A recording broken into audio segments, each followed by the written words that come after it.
The relationship between flesh and spirit, May 10th.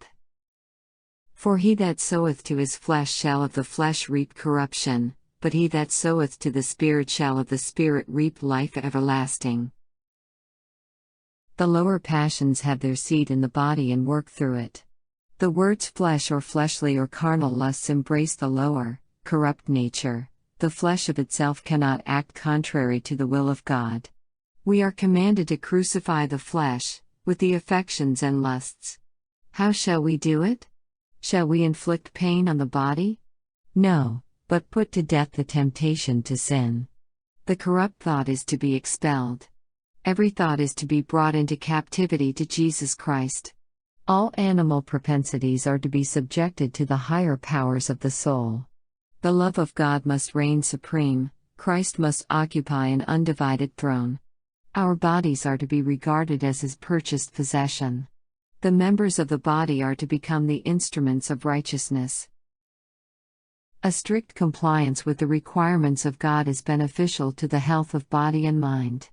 In order to reach the highest standard of moral and intellectual attainments, it is necessary to seek wisdom and strength from God, and to observe strict temperance in all the habits of life.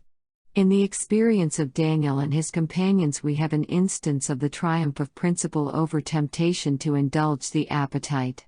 It shows us that through religious principle young men may triumph over the lusts of the flesh, and remain true to God's requirements, even though it cost them a great sacrifice.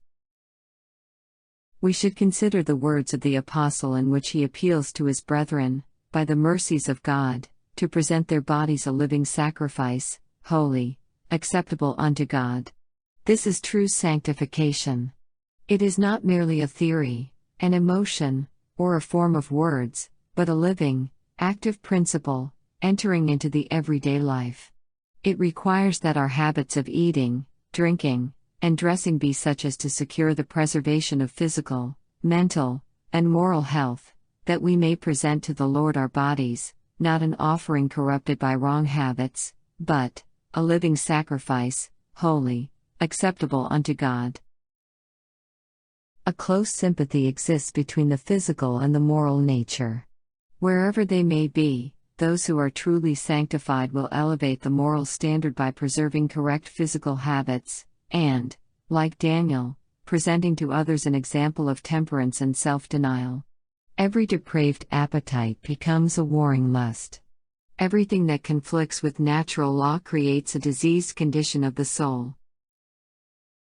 With what care should Christians regulate their habits, that they may preserve the full vigor of every faculty to give to the service of Christ?